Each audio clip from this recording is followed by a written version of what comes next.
producer ဆိုတဲ့တရားပါသမီးကိုမမီပြောပြမယ်ယောက်ျားတွေကိုရွေးတော့မယ်ဆိုရင်ဘယ်တော့အလုံးသားနဲ့ဘယ်တော့မှမရွေးနဲ့ကိုပေးနိုင်အဲ့ဒါနဲ့ယောက်ျားမျိုးကိုပဲရွေးယောက်ျားတွေကိုဝင်ထုတ်ဆက်လို့ပဲသဘောထားခြာရွေးမလားသမီးတည်ရလေမမီရဲ့အခုကအချက်လဲပဲအပ်သွားပြီသမီးရဲ့တစ်ပတ်တစ်ခါမို့ပိုးလေးလွှဲပေးရောတစ်နေ့တစ်ခါ iPhone လေးလဲပေးရောလောက်ကောင်းမျိုးနဲ့စနေနေ့လို့မရတော့ဘူးအဲ့တော့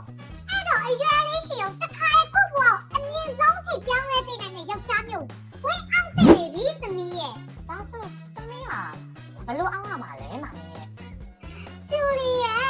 ညီဂျော်နီနီရဲ့သမီးလုံနေပြီညမဒါမျိုးကမမီကိုပြန်မင်းနေကြတာဘယ်လိုကောင်မျိုးဝင်းအောင်ပြီးဘယ်လိုကောင်မျိုးကိုခွာမလဲဆိုတာမိမတို့မွေးရတက်အကျပညာလေးနာမည်ရဲ့သမီးလည်းပဲတက်တော့တက်ပါတယ်ခုလည်းပဲသမီးနိုင်ယောက်ျားရဲ့အကုန်လုံးသမီးစစကစားနေရပဲလေအခုကကစားတဲ့ရုံနဲ့မရတော့ဘူးကိုကဒိုင်လိုကြီးဖြစ်နေမှရမှာအရာအားလုံးကိုလက်ကိုချင်းခုစုံချက်ချက်ပေါ့အေးသမီးမာမီကိုပဲကြည့်သမီးချယ်ရီဆုံးသွားတာလားအခုလိုအနေအစားမပြတ်နေနိုင်နေတာအားလို့လည်းသိရမလားမာမီအောင်မှန်တယ်လို့ပေါ့လူရဲနိုင်တယ်တော့တော့လောက်ပါအေးအဲ့တော့အခုလိုသမီးကိုအားကိုးရမယ့်အချိန်ပါလေသမီးကြောင့်မာမီတို့လက်ရှိချက်မြင့်တဲ့ဘဝကိုရောက်ဖို့လိုတယ်ဟုတ်ပါပြီမာမီရဲ့အဲ့တော့အခုကသမီးကဘသူ့ကိုဘယ်လိုဝင်အောင်အောင်လဲမာမီကုန်စီစဉ်ထားပြီပါပြီအနက်ဖြန်သူအင်လာလိမ့်မင်္ဂလာပါအမကြီးမင်္ဂလာပါကွယ်မမီဒီလူရဘယ်နဲ့ဒီလူရမှာလဲသိမရှိပါနဲ့မောင်ကြီးကြီးရဲ့သမီးလေးကအဲ့လိုပဲစောက်တိုင်းနဲ့ဆက်ဆံမရှိတော့ပြောဆိုသိမတက်ဘူးရပါတယ်အမကြီးရဲ့ကျန်တော့နားလဲပါတယ်ဟောအမကြီးလေမမီရောဘာဟောမောင်ကြီးလေမမီလူရမတခြားပြန်ကြည့်ရောမမီအလဲနဲ့ရောက်တဲ့အချိန်မှာ तू 10တော့အောင်ပေးနေလားမမီရဲ့ဟဲ့သမီးအဲ့တဲ့ရဆိုတာဂိမ်းကနန်းတစ်ခုကဂျူလီလေးရဲ့အကိုကြီးကလေကိုလက်ထက်မဲ့အမျိုးသမီးလေးရဲ့အမေဆိုတော့ဟာရလေးသားသမီးနဲ့အမကြီးလို့ခေါ်တာပါဘာပြောနေရလဲဘာကိုလက်ထက်မျိုးသမီးလေးလဲရှေ့မှာ तू ကဒီမှာပြောနေလို့လားအမကြီးဒါကဘယ်လိုဖြစ်ရတာလဲဒီလိုကမောင်ပြီးကြီးရဲ့သမီးလေးကကြီးအပိုင်းမျိုးသမီးတစ်ပါးကကိုရင်းဖြစ်နေတော့ဖြစ်နေရပါရှင်အမတို့သမီးညခဏစကားပြောလာအောင်မယ်နော်ဒါသမီးနဲ့စကားပြောอ่ะမမီသမီးကဒီကိစ္စကိုလုံး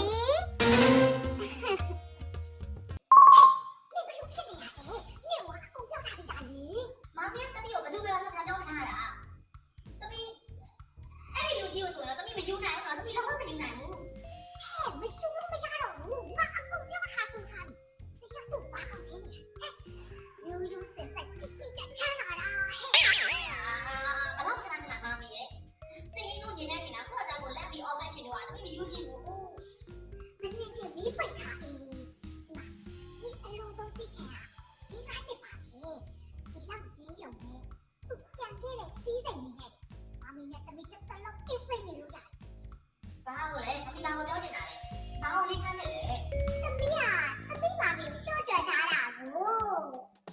ချမ်းသာရင်တစ်ခုလေးနဲ့တော့မာမီကသမီးကိုမျက်စိမဲ့ပြီးမပေးစားပါဘူးမာမီပြောကြတယ်မာမီကြီးမှာစီယောကဆူဆူရွရွဖြစ်နေတာနောက်ပြီးချက်ကတ်လို့စီးရင်တော့မှလည်းချက်တယ်နေသေးတာလေပြီးတော့စီးပြတ်ပတ်တဲ့ယောဂအစုံနဲ့ရှိတာလေ အဲ့တော့ မကြခင်ပြေးမယ်ဟဲ့ရှင်းမလားသူပြေးသွားတာလေ။ကွာလေသူလေးတစီကျန်ရစ်သူမရပြီတမီးအကုန်ရမှာလေ။သူရှော့သွားတာနဲ့တမီးကြိုက်တဲ့သူကိုကြိုက်တယ်လို့တွဲတယ်။ထယူချင်တဲ့ပါဆိုလဲယူ မမီးကလည်းသမီးကအဲ့ချိန်ကအုံဆုံးမဖြစ်နေပြီလေဘယ်တော့မှမတိုက်တော့မှာလဲ ဟဲ့ရိုးရိုးမဟုတ်ဆုံးမမဟုတ်ဘူးလေ။ချစ်ချစ်တဲ့ချမ်းသာနေမဲ့မဟုတ်ဆုံးမဖြစ်နေပါလေဟဲ့။အဲ့ဒီချိန်သမီးလိုငွေမက်ပြီးယူမဲ့ငငယ်ချောချောကောင်လေးတွေခါချလို့တော့မနိုင်ဖြစ်နေအောင်ပါအဲ့ဒီအဝါစားစမ်းပါအေးအဲ့ဒီချိန်မမီလည်းဘာမှဝင်မပြောတော့အခုချိန်တော့မမီစီစဉ်တာလေးကိုလက်ခံလိုက်စမ်းပါသမီးရဲ့နော်ကဲသမီးလေးမမီကြီးကိုတောင်းပန်လိုက်အောင် တောင်းပန်ပါတယ်လေးလေး လေးလေးစားစားနဲ့တောင်းပန်တယ်လို့ပြောချင်တာမလားသမီးရဲ့သိချပြောလိုက်လေသမီးအကိုကြီးကို တောင်းပန်ပါတယ်အကိုကြီး ဒါဆိုကျွန်တော်တို့မင်္ဂလာကိစ္စကိုအမြန်ဆုံးစီစဉ်လိုက်ကြမယ်လေကျွန်တော်လည်းအရွယ်လေးရှိတုံးဆိုတော့ ဒါပေါ့မောင်ကြီးရဲ့ဒါပေါ့ဒါနဲ့မင်္ဂလာပွဲကိုဘယ်မှာလုပ်မယ်စိတ်ကူးထားလဲကွစီရိုနာလားလော်တီလား တရားရုံးမှာပဲလက်ထပ်လိုက်ကြမယ်လေအပိုးတွေမကုံတော့ဘူးပေါ့ စီရိုနာပဲဖြစ်မလဲ ရရမမီးသမီးလည်းအဲ့လိုလေးပဲကျင်းတုံးပြီးစောင့်ခြင်းလေလူငယ်လေးကောင်းနေပဲ အဲ့ဒါကြည့်တော့မောင်ကြီးရဲ့သမီးကအဲ့လိုပဲလုံးဝကုန်းနေပကပနာရောမမမောတာ အဲ့ဒါကောင်းတာပေါ့အမကြီးရဲ့ကျွန်တော်ကလည်းလေအဲ့လိုအပိုးတွေမမောပဲစုတက်ဆောင်းတက်တဲ့မိန်းကလေးမျိုးမှဓာတ်ပေါ်ကြတာကျွန်တော်တို့အခုချိန်ဒီလိုမျိုးပြည့်စုံနေတယ်ဆိုတာကလည်းကျွန်တော်တို့မျိုးရိုးစင်ဆက်ဒီအတိုင်းပဲစုခဲ့ဆောင်းခဲ့လို့ ဒါပေါ့ကွယ်ဒါပေါ့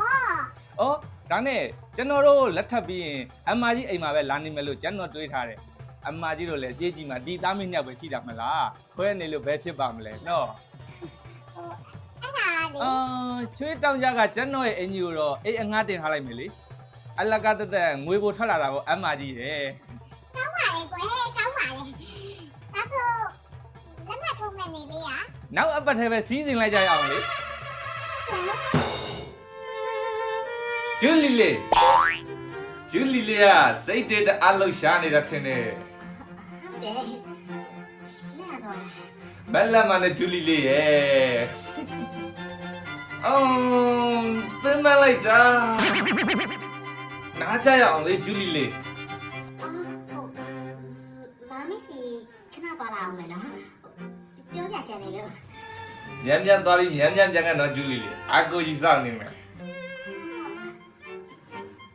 မြန်မြန်ပြန်လာတော့ဂျူလီလေး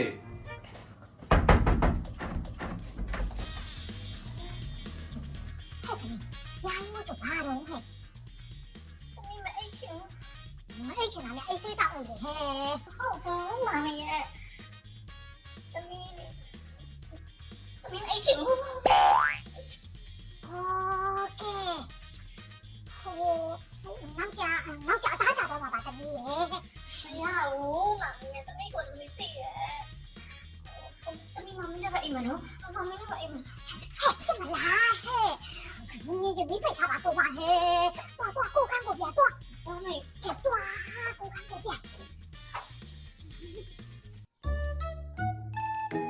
မမီး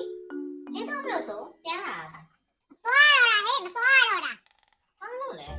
干嘛嘞？一零，今天要啥的只有冬夜的卡的多少钱呢嘞？今日个新的路，第六千打你们够吗的？ ဒါကခုမှညီးလေအဲ့ဒါမမီးရဲ့ရွှေသမက်ဝေသမက်ကြီးလေ 好吧嘞，全单为难你要对看啊妈呗，苏三嘛子，都苏嘞，都被俺那个家里了 baby，我请你就看看来。ဒ ဘာလဲ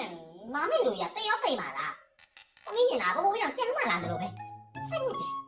တေကန်နေမလို့ပေပန်းပွင့်တာနေပါပါလေညီလေနည်းနည်းတော့အခက်ခက်မေးညံကြည့်ပြီညာလိုက်အရက်ပဲတောက် ။အော်ကျွန်တော်တောက်နေရမှာဘူးမမီရေ။ညာလေးမူးနေကျွန်တော်ကိုတမင်ကိုတောက်နေတာ။စိတ်ညစ်တယ်။ပွားတော့မယ် ဘဲလိုက်ညီရ ။ဒီနေ့တော့လက်ချက်တောက်ဖို့မရှိတော့လို့အလင်းသွားဝင်မလို့ တောက်ဟဲ့တောက်မောင်မီကြီးစက်တောက်ရိုက်သွားတော့မလို့လား ဟုတ်တယ်လေအမကြီးရဲ့ အားကစားတော်လိုက်စားရနော် အဲ့ရွယ်လေးလည်းရောက်နေပြီလေဗျာနောက်တစ်ပတ်ဆိုဘောပါသားရိုက်တော့မလို့ ဟုတ်လား အမကြီးလည်းပေါ်ပေါ်ဆဆမနေနဲ့အောင်လေ့ကျင့်ခန်းလေးပါလေလို့အောင်ဗျအရွယ်ကလွန်းနေပြီမှတ်လားကဲသွားပြီနော် ကောင်းပါပြီကွယ်ကောင်းပါပြီမလေးဟိုစနာကြသူ့ကြအရွယ်ရောက်နေပြီဆိုပြီးငါကမှအရွယ်လွန်နေပြီဟာသမီးဟဲ့သမီး ။ဟာလည်းမမီယာ ဒီကမိုးပြီးတော့မိုးနေတာဟဲ့ငါစိတ်ညစ်လိုက်တာဒီမှာဒီယောက်ျားယောဂအချင်းကြီးဘာလဲလဲ ။မမီ။အမေသမီးကိုအဲ့ဒီယောက်ျားညက်လာဆိုရင်ပြောလို့မရဘူးလား ဟဲ့ဒီယောက်ျားမလို့ဒီယောက်ျားလို့ပြောတာလေ ။မပြောနဲ့မမီယာမပြောနဲ့။သမီးမကြားချင်ဘူးသိလားမသိချင်ဘူး အဲ့မပြောဘူးဟဲ့မပြောဘူးဒါပေမဲ့ဒီယောက်ျားယောဂကပေါ်ရေးကြည့်နေဒီယောဂအကြောင်းကိုပြောရမယ်ညို့ဆရာကဒီရက်နဲ့ထပ်တောက်လို့မရဘူးပြောထားတယ်လေဒီမှာလည်းဒီလိုကောင်းပါနေရတာလေငါမတော့သိသေးရဲ့ ။အမေကခုချက်မှစိတ်ဆင်းရဲရတာပါ။သမီးကအဲ့လူကြီးကိုအထက်ပြီးတာနေရတဲ့အချိန်လေးစိတ်ဆင်းရဲနေမမသိဘူးလား။အခုမှလာတော့မင်းနဲ့တောက်ပါလေ အေးတောက်တောက်တောက်နေရတယ်မတောက်ဘူးဟဲ့အေးတခုပဲဒီနောက်ဖြစ်နေတဲ့ကြားတက်တောက်ရင်တော့မတိုင်ရင်ညီရပဲလိုက်မယ်ဂျူလီရဲ့သမီးရဲ့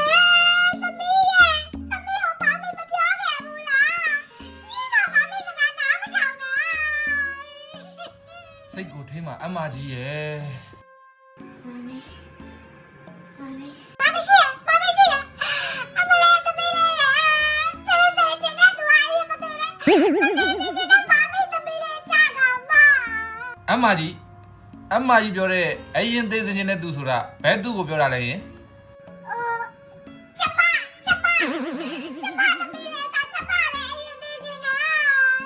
ကဲပါအမကြီးရဲ့စေးရုံကနေတော့အိမ်ကိုပြန်လွတ်လိုက်ပြီဆိုတော့အရှိအနေကိုအကုန်သိနေကြပြီပဲလေစိတ်ကိုဖြေပါ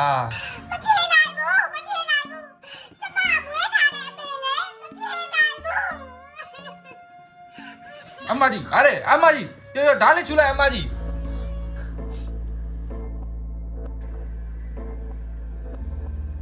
တတ်တာရမလားအမကြီးဒါကျွန်တော်တို့အိန္ဒိယတိုင်းရင်းစေးဂိုးပလီကထုတ်တဲ့လက်ပတ်စိန်ကြီးပေါင်းလိမ့်စေးလေးလေအဲ့ဒါလေးဆက်ရှူနေလိုက်နော် ဟိုလေအရင်ကစီယောကဖြည်းဖြည်းနဲ့ဖြစ်နေရမလား ဟုတ်တယ်လေအမကြီးရဲ့တော်တော်ဆိုးဆိုးဖို့ဖြစ်ခဲ့တာ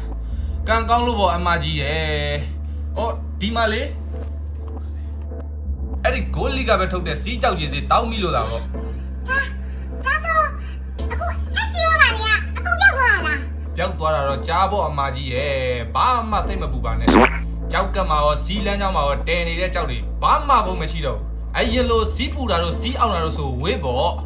အခုကတော့အားစေးအနေနဲ့ပဲတန်းနေတစ်လုံးစက်တောက်နေတာတကယ်ပါဗျာဒီဂိုးလီကလေကျွန်တော်တော့တကယ်ကိုအသက်ကယ်စေးပါအမကြီးရဲ့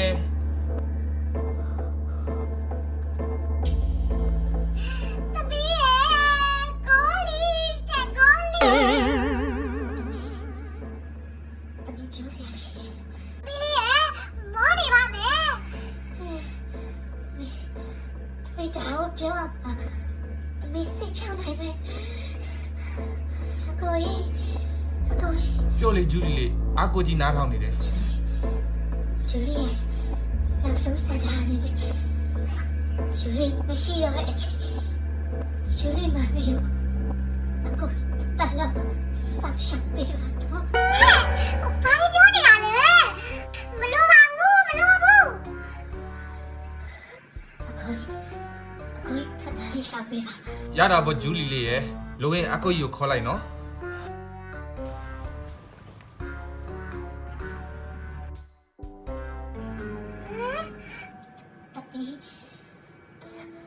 သမီးမရလိုက် တဲ့အရာတွေကို